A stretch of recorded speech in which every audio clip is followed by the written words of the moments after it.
안녕하세요. 여기는 충북생명산업고등학교의 과수원입니다. 이번 강의 주제인 수영 만들기를 과수원에서 살펴보고 교과서 페이지 123쪽에 골격지와 결과지를 구성하는 방법을 실습을 통해 배워보도록 하겠습니다. 자, 이쪽으로 가보실까요? 여러분, 이 나무가 어떤 나무일까요? 네, 이 나무는 사과나무입니다. 사과나무가 원래 이런 상태가 아니라 원래는 살아있었지만 지금은 10년 동안 연작을 하다 보니까 나무의 수세가 많이 떨어져서 휴작을 하기 위해 나무를 뽑아내려고 나무를 일부러 약을 쳐서 죽여놓은 상태입니다. 죽은 나무여서 이렇게 보기엔 휑하지만 잎이 없어서 오히려 우리가 배울 주제인 수영을 공부하기엔 굉장히 좋겠죠. 여러분, 사과나무를 더 자세히 보기 위해 사과나무 근처로 가까이 와보았습니다. 사과나무는 어떤 형태의 수영의 대표적인 예일까요? 주간형이죠. 아까 우리 이론 강의에서 배웠습니다. 주간형은 나무의 제일 높은 위치까지 신장하고 있는 수영이죠. 개심형에 비해 나무의 가지가 훨씬 더 많다는 특징이 있습니다. 특히 사과나무는 세형 주간형을 많이 사용하여 이런 곁가지들을 많이 남겨 착과량을 늘립니다. 과일이 열리는 것은 보통 이런 주간과 주지에서 열리는 것이 아니라 곁가지들에서 열리기 때문에 착과량을 늘리기 위해서는 곁가지의 수를 늘리는 것이 중요합니다. 사과나무는 주로 외화재배를 하는데요. 외화재배란 작은 대목에 사과나무를 접목하여 수고를 낮추는 반면 과일의 맛은 기존과 다름이 없어 관리가 편하도록 개량한 수영입니다. 왜냐하면 수고가 너무 높으면 이 위에까지 사람의 손이 닿지 않기 때문에 우리가 사과를 따거나 세밀한 관리가 필요할 때는 수고가 높다는 것이 굉장히 불리합니다. 그래서 보통의 사과나무 재배 과수원에서는 사과나무 외화재배 품종을 사용합니다. 주간형은 나무의 정화호세성을 거스르지 않고 직립으로 높이 자라기 때문에 웃자람이 없고 나무의 세력이 안정적입니다. 정화호세성이 뭐였죠, 여러분? 나무가 직립으로 높이 커지고 싶어 하는 성질이라고 교과서에 나와 있습니다. 반면 이 주간형 나무는 수고가 너무 높아서 관리가 불편하고 이런 곁가지, 잔가지들이 많기 때문에 나무의 수강이 좋지 못하다는 단점이 있습니다. 여러분, 아까 나무의 수영과 다른 점이 보이시나요? 어떻게 다르죠? 수관이 되게 넓게 펼쳐져 있네요. 이런 수영을 어떤 수영이라고 했죠? 그래요, 개심형이라고 했습니다. 이 나무는 복숭아나무입니다. 복숭아나무는 개심형의 대표적인 예입니다. 사과나무의 모양과 정말 다르게 생겼죠? 수관이 굉장히 넓고 퍼져 있고 이 원줄기에서 갈라져 나온 원가지의 각도, 즉 분지 각도가 굉장히 넓습니다. 그렇기 때문에 가지 찢어짐에 유의해야 합니다.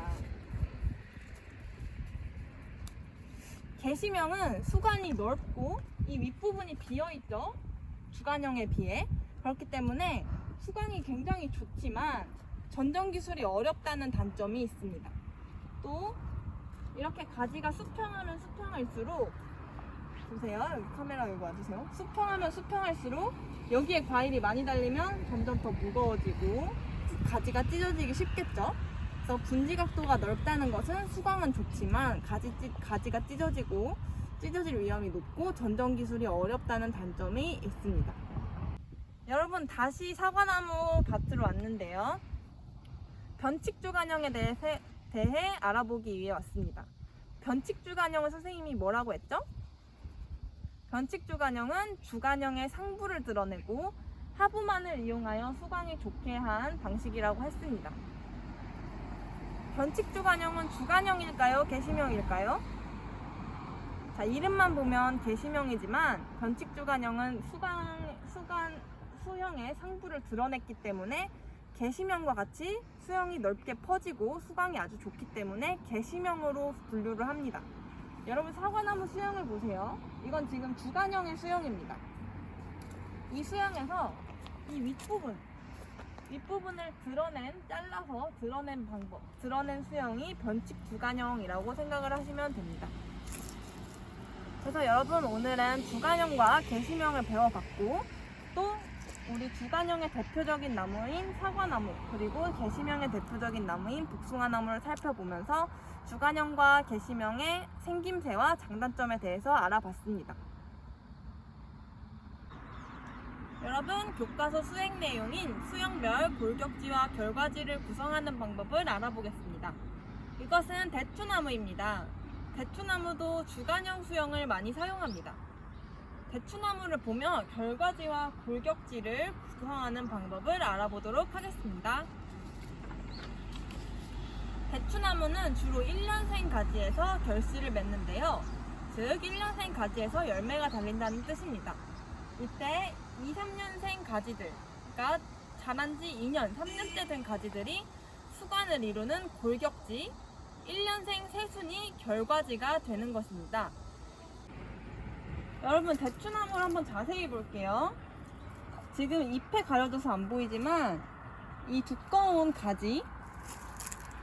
가지와 이 가지 그리고 이 밑에 이 가지가 아닌 이 밑에 난 가지는 작년에 난 가지로 열매가 달리지 않아 수관의 골격을 구성하는 가지입니다.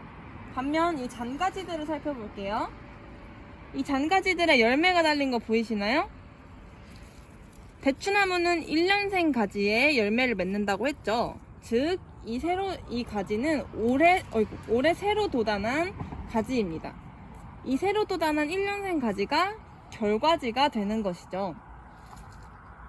우리가 수영 만들기에서 배우는 그런 내용은 내가 원하는 수영을 잡기 위해 골격지를 적절한 모양으로 구성해줘야 하고 더 많은 과일을 얻기 위해 결과지의 수를 최대한 많이 내주어야 합니다.